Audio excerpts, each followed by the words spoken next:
This is Rinki, welcome to DElEd classes. और ये second semester के लिए नेक्स्ट चैप्टर है। चैप्टर का नाम है अवर्गीकृत आंकड़ों का बारंबारता बंटन, means frequency distribution of ungroup data. और इसको हम ग्राफ में दिखाते हैं। मेनली बात यही है कि हमें किसी डेटा को ग्राफ से कैसे दिखाते हैं वो है, और ग्राफ कितनी तरह से बनाते हैं, कैसे कैसे ग्राफ होते हैं वो भी देखेंगे। कुछ प्रीवियस ईयर क्वेश्चन करेंगे। और तो चलिए स्टार्ट करते हैं। इसमें देख लेते हैं कि ग्राफ में क्या क्या चीज़ें इंपॉर्टेंट होती है। सबसे पहले इसमें लिखा हुआ है, देखिए वर्ग अंतर। अंतर मीन्स क्लास इंटरवल। वो क्या होता है, देखिए 3 टाइप्स का होता है इसमें। एक होता है इंक्लूसिव, दूसरा होता है एक्सक्लूसिव, और थर्ड होता है प्योर मेथड, मतलब शुद्ध वर्गीकृत विधि। तो हमारे लिए जो इम्पोर्टेंट है वो एक्सक्लूसिव है, एक्सक्लूसिव या फिर प्योर। ठीक है, ये दोनों इम्पोर्टेंट है।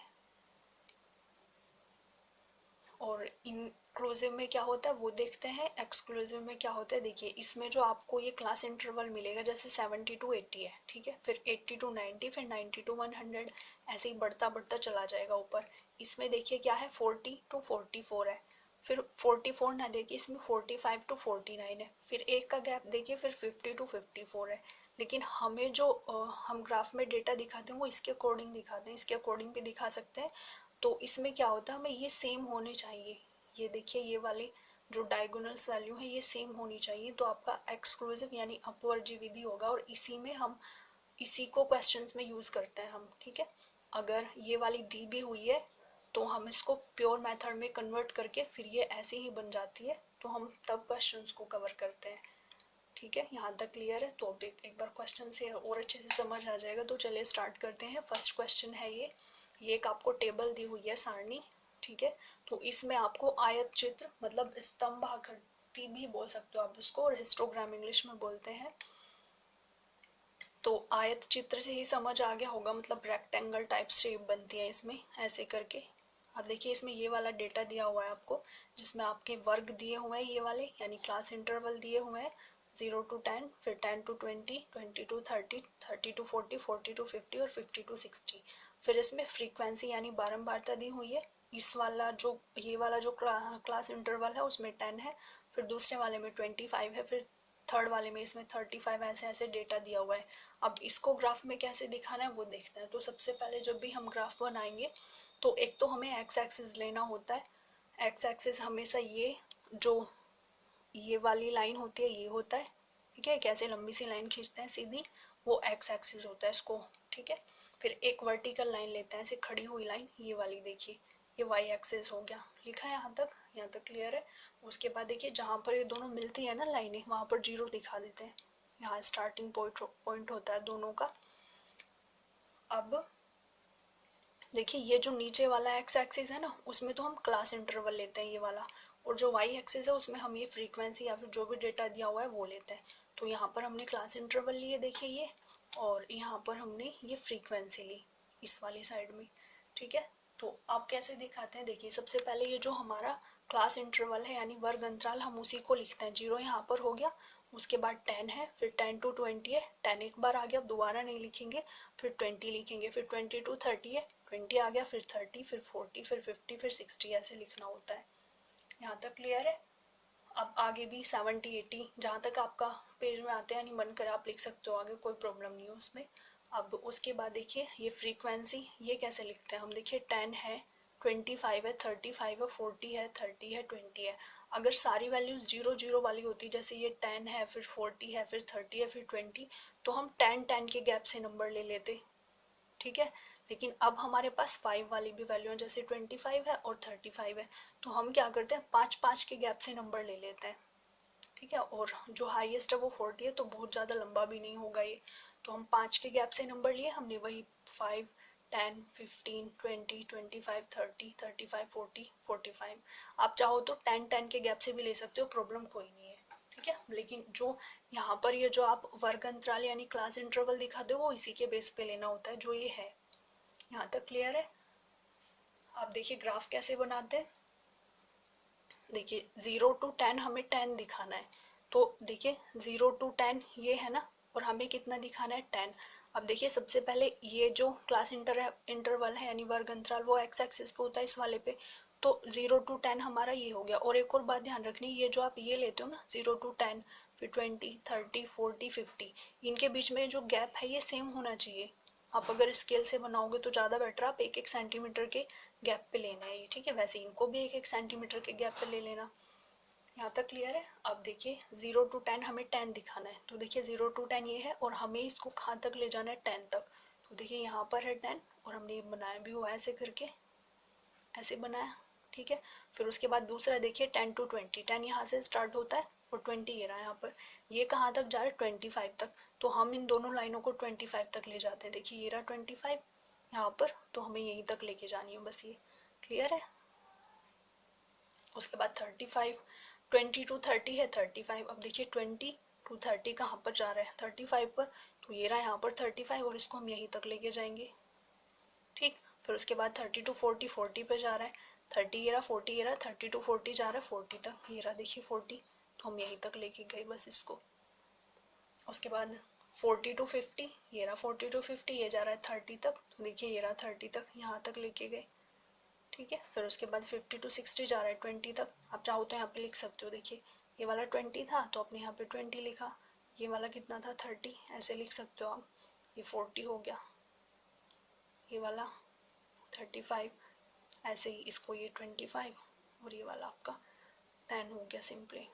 तो यहाँ तो कोई प्रॉब्लम किसी को। हाँ, उसके बाद एक चीज़ और रह गई इसमें, स्केल देखिए ये वाला, ये जो यहाँ पे लिखते हैं ना हम स्केल पैमाना, वो कैसे लिखते हैं। तो इसमें हम ये जो हमने गैप यानी ये क्लास इंटरवल और ये जो हमने फ्रीक्वेंसी ली है ना, किस बेस पे लिए वो बताना होता है। देखिए ये जो हमने यहाँ पर जो ये डॉट डॉट यानी ये जो गैप लिया है वो हमने 1-1 सेंटीमीटर में, मैंने बोला था कि आप स्केल लेके करेंगे तो ज़्यादा बेटर है। तो जब हमने स्केल लिया तो ये इन दोनों के बीच का गैप भी 1 सेंटीमीटर, इन दोनों के बीच का भी, यानी सभी के बीच का गैप 1 सेंटीमीटर होगा। तो हमें वही बताना होता है कि एक्स एक्सिस पे सबसे पहले तो यही लिखेंगे कि एक्स एक्सिस पर क्या किया हमने 1 सेंटीमीटर, यानी 1 सेंटीमीटर पर क्या है हमारा 10 का गैप है ना, यानी 10 वर्ग अंतराल हो गया। तो देखिए 1 सेंटीमीटर पर क्या है नीचे 10 वर्ग अंतराल, सभी में देख लीजिए। यहाँ पर भी 1 सेंटीमीटर कितने का गैप है 10 का, ये भी 1 सेंटीमीटर कितने का गैप है 10 का, ये भी 1 सेंटीमीटर कितने का गैप है 10 का, ठीक है। उसके बाद वैसे यहाँ पे देखिए, यहाँ पर हमने 1 सेंटीमीटर कितने का लिया 5 का गैप है ना, हर सेंटीमीटर में 5 का। तो फिर हम वही लिखेंगे ऑन वाई एक्सिस, यानी वाई एक्स पर जो हमारा 1 सेंटीमीटर है वो कितने की इक्वल है 5, और 5 क्या थी हमारी, ये देखिए फ्रीक्वेंसी इधर बारंबार था तो हमने वही लिखा वाई एक्सिस पर 1 सेंटीमीटर हो गया 5 बारंबार था, यानी 5 फ्रीक्वेंसी। तो यहाँ तक क्लियर है।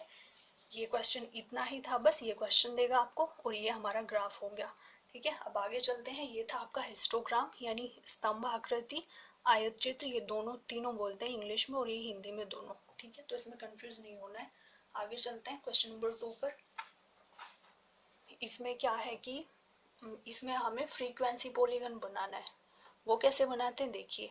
सबसे पहले हमें ये डेटा दिया हुआ है यानी टेबल, उसमें हमें दो ये मेथड भी दिए होंगे, एक इंक्लूसिव और एक्सक्लूसिव। मैंने आपसे पहले भी कहा था कि इससे हमें कोई मतलब नहीं, अगर दिया हुआ है तो फिर मतलब भी क्या, हमें तो सिर्फ ये चाहिए एक्सक्लूसिव और वो हमारे पास है।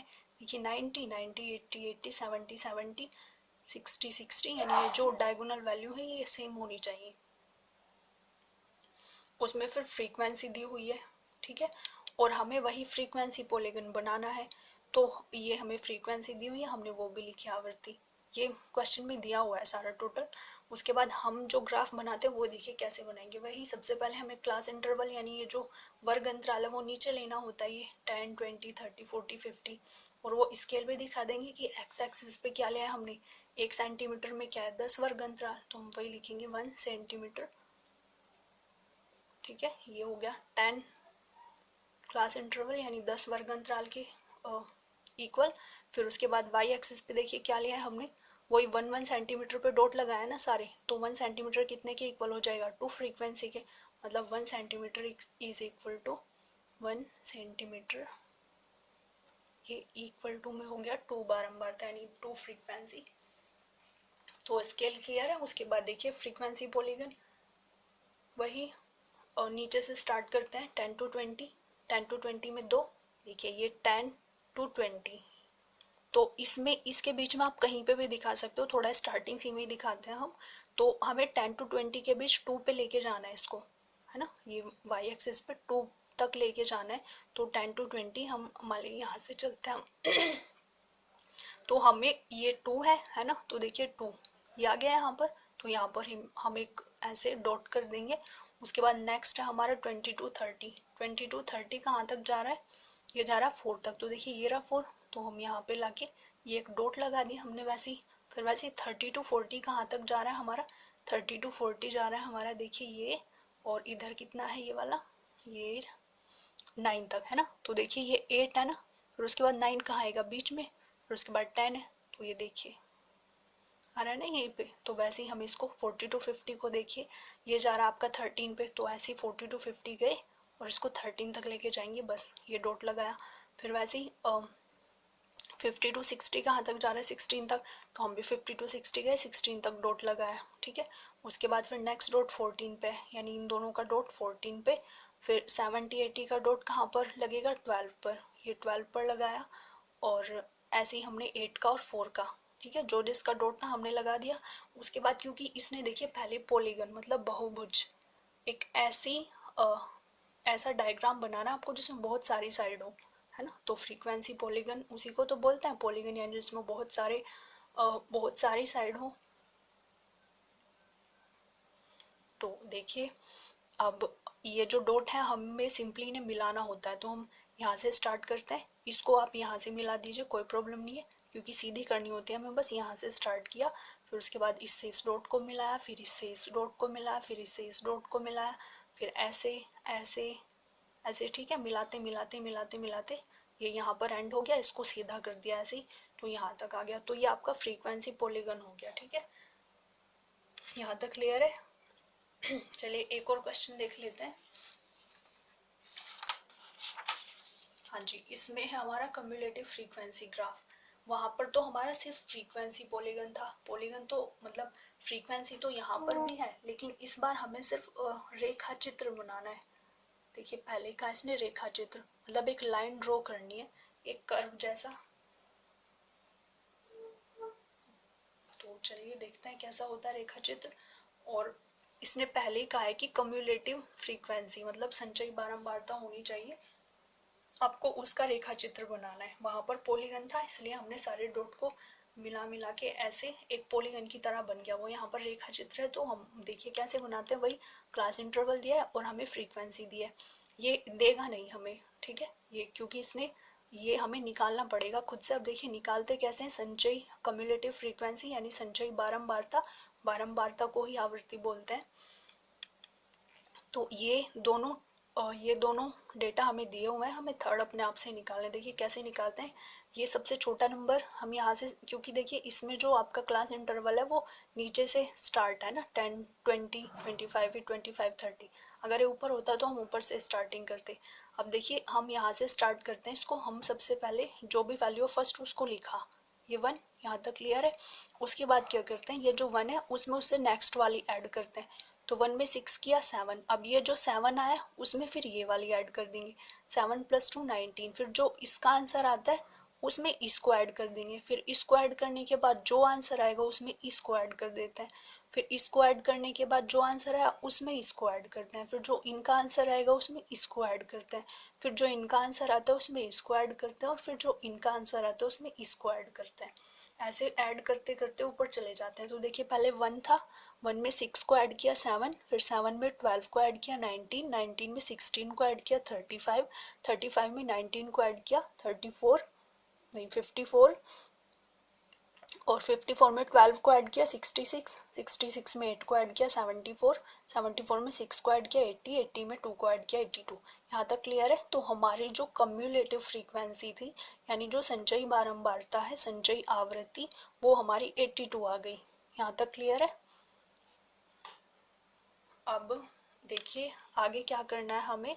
अब जो हमारी कम्युलेटिव फ्रीक्वेंसी है वो ऐड करने के बाद ये सभी आ गई, तो हमें जो ग्राफ पे दिखानी है वो ये वाली वैल्यू दिखानी है अब जो आई है, ठीक है, ये 1 7 19 35 ये सारी। तो अब देखिए दिखाते कैसे हैं, वही हमने एक एक सेंटीमीटर के डॉट लगाए सभी, उनमें फिर ये जो क्लास इंटरवल था उसको रखा 20 25, तो वही दिखाएंगे ऑन एक्स एक्सिस 1 सेंटीमीटर कितने गैप पे है, 5 पे, है ना। यहाँ पर देखिए 0, 0 के बाद डायरेक्टली 20 आ गया, तो हम यहाँ पर कुछ ऐसे ऐसे कर देते हैं, ठीक है। यानी यहाँ पर कुछ और भी वैल्यू है जो हमने दिखा नहीं रखी, 5 रह गया, 10 रह गया, 15 रह गया ना, फिर 20 दिखा दिया डायरेक्ट, तो ऐसे कर देते हैं। अब वही ऑन एक्स एक्सिस पे क्या था हमारा, 1 सेंटीमीटर इज इक्वल टू, ये क्या दिखा रहा है हमारा 5 क्लास इंटरवल, ठीक है, वर्ग अंतराल। और on Y axis, Y axis पे क्या दिखा रहा है, वही 1 सेंटीमीटर, और ये कितना है 10, ठीक है, 1 सेंटीमीटर 10 है हमारी फ्रीक्वेंसी, वो लिखा हमने 12। यहाँ तक क्लियर है। अब देखिए वही दिखा रहा है हमें, सबसे पहले हम 20 to 25 में 1 दिखाएंगे, तो हमने यहाँ से स्टार्ट किया। देखिए जब 10 यहाँ पर है तो 1 तो कहीं बहुत नीचे एकदम यहीं पे होगा कहीं, तो हम यहाँ पे लिखे गए 1 हो गया। उसके बाद 20 to 30 में हमें 7 दिखाना है, तो 25 to 30, ये 25 to 30 इसमें हमें 7 दिखाना है, तो 7 और 10 से थोड़ा सा नीचे होगा यहाँ पर, ठीक है। ये डॉट लगाया, अगर ग्राफ मिलेगा उसमें तो खैर एक्यूरेट वो लगा भी सकते हो आप डॉट, यहाँ तो थोड़ा अंदाजे से ही चलना पड़ेगा। 30 to 35 में कहाँ पर है 19, तो 30 to 35 का हम 19 तक लेके जाते हैं, ये रहा डॉट। ऐसे ही हम सबके डॉट लगा लेते हैं इनके अकॉर्डिंग, जो जहाँ तक जा रहा है वहां तक हमने डॉट लगाया, ठीक है, डॉट लगाए सभी। ये लास्ट डॉट था हमारा 82 का, और वो था 60 to 65, देखिए 60 to 65, इसका डॉट कहाँ पे जा रहा है, इधर देखिए 82 कहाँ पर बैठेगा, ये 80 के थोड़ा सा बाद देखिए यहाँ पर, है ना, ये वाली लाइन 80 की है ना, ये देखिए इधर ये 80 और 82 हमारा कहीं यहाँ पे बैठेगा, तो ये हमारा डॉट यहाँ पर आ जाएगा, ठीक है। अब ये हमें क्या करना है, सिंपली इन वाले डॉट को मिलाना है सबको, तो बस वही हमारा जो कम्युलेटिव फ्रीक्वेंसी ग्राफ है वो आ जाएगा। तो यहाँ तक क्लियर है। अगर कम्युलेटिव पूछे तो हमें ये काम करना है, और अगर फ्रीक्वेंसी पॉलीगन पूछे तो तब हमें कम्युलेटिव फ्रीक्वेंसी नहीं निकालनी है। तो यहाँ तक क्लियर है। एक और क्वेश्चन देख लेते हैं, ये 3 क्वेश्चन था। 4 ये इंपॉर्टेंट है, ये तो लास्ट ईयर भी आया था ऐसा क्वेश्चन, देख लेते हैं एक बार। एक विश्वविद्यालय है, उसमें बच्चों की संख्या दी हुई है आपको, उसको वृत्त आरेख द्वारा प्रदर्शित करना है। वृत्त आरेख मतलब पाई डायग्राम, ठीक है, उसके द्वारा आपको इस डेटा को दिखाना है। आपको ये दिया हुआ है कि ये सब्जेक्ट है आपके, ये साइंस है, ड्राइंग है, मतलब विज्ञान, कला, कृषि, इंजीनियरिंग, वाणिज्य, ये आपके सब्जेक्ट्स है। उसमें जो स्टूडेंट हैं, छात्रों की संख्या इसमें 400 बच्चे हैं, और इसमें 800 है, इसमें 100 है, इसमें 200, इसमें 100। फिर उसके बाद ये दोनों टेबल में से हमें कोई सी भी नहीं दी हुई, ये हमें निकालनी है खुद, ठीक है। क्वेश्चन में बस इतना देगा, ये दे देगा तो अच्छी बात है, फिर तो आप आराम से दिखा सकते हो। लेकिन अगर नहीं दिया तो हम निकाल सकते हैं इनको। देखिए निकालेंगे कैसे, या तो हमें ये परसेंटेज में या फिर अंश में, आप किसी से भी निकाल सकते हो, और दोनों में से किसी से भी आप ये ग्राफ पाई डायग्राम बना सकते हो। तो देखिए हमें ये दिया हुआ है 400 स्टूडेंट है, और वो विज्ञान सब्जेक्ट से हैं, तो हमें उनका परसेंटेज निकालना है। तो देखिए जब भी हम परसेंटेज निकालते हैं तो हम क्या करते हैं, नीचे तो टोटल वैल्यू रखते हैं, जैसे आप अपने पेपर्स हुए थे जब, और उनकी परसेंटेज निकालते हैं जब आपके नंबर आते हैं, तो क्या रखते हो आप, नीचे तो टोटल रखते हैं, है ना, और फिर जितने आपको मिले हैं मार्क्स वो रखते हो ऊपर, और मल्टीप्लाई 100 और फिर परसेंट, ये तो परसेंटेज हो गया हमारा, है ना। तो देखिए यहाँ पर टोटल कितना है, तो हम इन सभी बच्चों का टोटल कर लेते हैं। ये टोटल हो गया हमारा 1600, ये काम हमें खुद करना पड़ेगा। तो देखिए 1600 हो गए टोटल हमारे, और फिर उसके बाद हमें विज्ञान के निकालने हैं, तो ये 400 बच्चे हैं, अब इनकी परसेंटेज निकालनी है, तो वही मल्टीप्लाई 100%, ठीक है। ये 100 है, इसकी 2 जीरो और इसकी 2 जीरो कट, यहाँ तक क्लियर है। अब हम 16 से इसको डिवाइड करते हैं, तो ये हमारा कितना आएगा 25,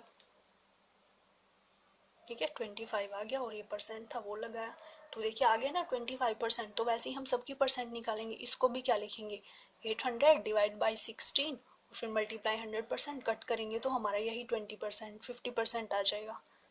वैसे ही हमने सबकी परसेंटेज निकाली, यहाँ तक क्लियर है। उसके बाद हम ये ग्राफ पे दिखा सकते हैं। आप देखिए परसेंट तो चलिए आपके पास है ना, फिर उसके बाद हमें डिग्री भी तो चाहिए, तभी तो आप इसमें दिखाओगे, क्योंकि ये जो आपका पूरा सर्कल होता है ऐसे करके, ये जो आपका पाई डायग्राम होता है, ये आपका सेंटर है, तो इसका जो पूरा एंगल है वो 360 का होता है, ठीक है, यानी यहाँ से हमने स्टार्ट किया और हम जो पूरा घूम के आए तो ये 360 का एंगल बनाता है पूरा। तो अब हमें डिग्री भी तो चाहिए, तभी तो हम इस डेटा को दिखाएंगे कि कौन सा कितने डिग्री में लाई करता है।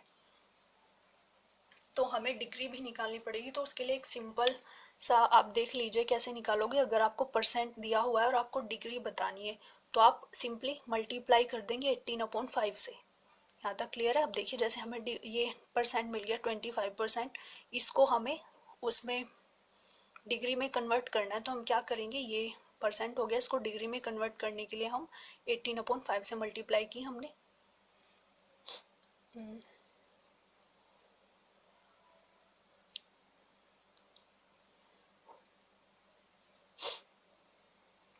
तो क्या होगा, 5 से हम 25 को कट करेंगे, ये हो गया 5 5 जो 25 और ये 18 5 जो कितना हो गया 90। तो ये हमारा डिग्री आ गया। क्लियर है यहाँ तक? तो अगर हमें परसेंट को डिग्री में चेंज करना है यानी प्रतिशत को अंश में चेंज करना है तो हम 18/5 से गुणा करेंगे। और अगर उल्टा है यानी डिग्री को आप परसेंट में चेंज कर रहे हो तो 5/18 से गुणा करोगे। तो अगर आपने परसेंट निकालनी है या फिर आपको दी हुई है तो आप अंश में आराम से चेंज कर सकते हो। तो हमने ये चेंज किया, बस यही तक काम था हमारा। अब देखिए पाई डायग्राम कैसे बनाते हैं हम अपना। तो वही सबसे पहले देखिए, सबसे पहले हम सबसे बड़ा एंगल हमें 180 दिख रहा है ना। तो 180 तो पूरा स्ट्रेट एंगल होता है। तो देखिए ये आपका एक सर्कल हुआ, इसमें ये आपका सेंटर है। तो 180 कितना होगा, आप कहीं पे भी एक स्ट्रेट लाइन खींच दीजिए, मान लीजिए ये खींचिए और ये सेंटर से होके जानी चाहिए। तो ये वाला जो आपका एंगल है ये भी 180 और जो ये वाला है ये भी 180। तो आप इसको ले लीजिए ऊपर वाले को। ये 180 में क्या था आपका, ड्राइंग था ना, ये रहा। तो देखिए इतने वाले में ये 800 बच्चे आ गए आपके ड्राइंग वाले। यहाँ तक क्लियर है? ये 180 का काम खत्म। उसके बाद देखिए सीधा सीधा एंगल कोई दिख रहा है, चलिए 90 ले लेते हैं। ये रहा 90 पता है आपको, आप किसी भी लाइन से ऐसे परपेंडिकुलर सा खींचते हो तो वो 90 हो जाता है। तो हमने यहाँ से ऐसे ये 90 खींचा अंदाजे से, या फिर आप बना भी सकते हो अगर आपको बनाने आते हैं तो। तो देखिए 90 में क्या था हमारा, ये 400 बच्चे थे और किसके थे, विज्ञान के। ये यहाँ पर लिखा 400 बच्चे हमारे साइंस विज्ञान से थे, वो यहाँ पर आ गए। उसके बाद दिया हुआ है हमें इंजीनियरिंग का 45 डिग्री। तो 90 का हाफ, यानी अब ये 90 तो ये 90 तो बचा बस पूरा। तो आप इसका हाफ कर दो तो 45 ही तो हो जाएगा ये वाला। तो 45 डिग्री में कौन है, इंजीनियरिंग, यानी 200 बच्चे इंजीनियरिंग के हो गए। उसके बाद फिर 22.5 यानी 45 का हाफ, और फिर उस दोनों मतलब 22.5 के दो हैं आपके पास, एक तो देखिए ये वाला और एक ये वाला है ना, यानी एक वाणिज्य और एक कृषि। तो इसका भी हाफ कर देते हैं। तो ये भी आपका 22.5 22.5 बचा और ये भी 22.5 है। तो इनमें दिखा दीजिए आप, बस यही दिखाना होता है। तो इसके लिए हमें सिंपली ये डिग्री चाहिए होती है। अब या तो आप डिग्री यहाँ से डायरेक्ट भी निकाल सकते हो या फिर ये प्रतिशत दिया हुआ है तो इसके अकॉर्डिंग निकाल सकते हो। क्लियर है? तो अगर देखिए आपको डायरेक्ट डिग्री निकालनी हो तो वो कैसे निकालोगे, वही नीचे 1600 रखा टोटल नंबर। उसके बाद हमें मान लीजिए साइंस के बच्चे यानी विज्ञान के बच्चों के निकालने, वो कितने हैं 400। उसके बाद हमें डिग्री चाहिए ना इस बार, तो हम 360 से मल्टीप्लाई कर देते हैं बस। तो वही फिर 0 से 0 कट, और फिर ये ये इस वाले 0 से ये वाले 0 कट, ये 36 है 16 है। ठीक है, तो हम क्या करते हैं, हम ये 4 से कट किया हमने, 4 4 जा 16 और ये 4 9 जा 36, और फिर इस 4 से ये 10 टाइम्स कट हो गया। तो 10 9 जा कितना आ गया 90 डिग्री। अब देखिए हमारा जो एंगल है वो कितना है 90 तो आ रहा है। तो आप अगर ये ना निकालना चाहो आप इससे डायरेक्टली ये निकाल सकते हो। ठीक है, तो अगर दिया हुआ हो तो अच्छी बात है, वरना आप निकाल सकते हो। यहाँ तक क्लियर है? ये हमारा पाई डायग्राम हो गया कैसे निकाल बनाते हैं। उसके बाद एक और क्वेश्चन है लास्ट, इसमें क्या करते हैं देखिए, हिस्टोग्राम और बार डायग्राम यानी स्तंभ आकृति हमने फर्स्ट क्वेश्चन में पढ़ी थी जो, और स्तंभ आरेख, इन दोनों में डिफरेंस होता है। जो स्तंभ आकृति होती है ना उसमें जो हमारे क्लास इंटरवल होते हैं, लेकिन जो स्तंभ आरेख है यानी जो बार डायग्राम है इसमें हम वो नहीं लेते। जो हमारे क्लास इंटरवल वर्ग अंतराल है देखिए नीचे है भी नहीं इसमें कहीं भी, बस हमें इसमें ऐसे ही सिंपली डाटा दिखा देते हैं ये वाली साइड लेके। तो हमें प्रतिशत दिया हुआ है और कुछ आपकी ये श्रेणी है, प्रथम द्वितीय तृतीय और फेल, ये 4 श्रेणी है, इनके प्रतिशत दिए हुए हैं। उसका हमें स्तंभ आरेख बताना है। तो वही हमने इधर प्रतिशत लिखे जितना गैप देना है हम दे सकते हैं अपनी मर्जी से, और फिर बस वही हमें दिखाना है कि जो प्रथम आए थे वो 15 पे है ना, तो हमें इस प्रथम को 15 तक लेके जाना है, ठीक है। फिर वैसे द्वितीय को 40 तक लेके जाना है, और फिर इसको यहाँ तक 35 तक लेके जाना है, और फिर फेल को 10 तक लेके जाना है। बस इसमें कोई यहाँ पर क्लास इंटरवल नहीं है, सिंपली ऐसे ही दिखाना होता है। तो ये डिफरेंस होता है स्तंभ आकृति यानी हिस्टोग्राम में और बार डायग्राम में। तो यहाँ तक क्लियर है, इस वाली वीडियो में इतना ही। और अगर इससे रिलेटेड आपको 4th सेमेस्टर की और भी वीडियोस चाहिए तो आपको नीचे डिस्क्रिप्शन में लिंक मिल जाएंगे उन सभी के। तो इस वीडियो में इतना ही, थैंक यू।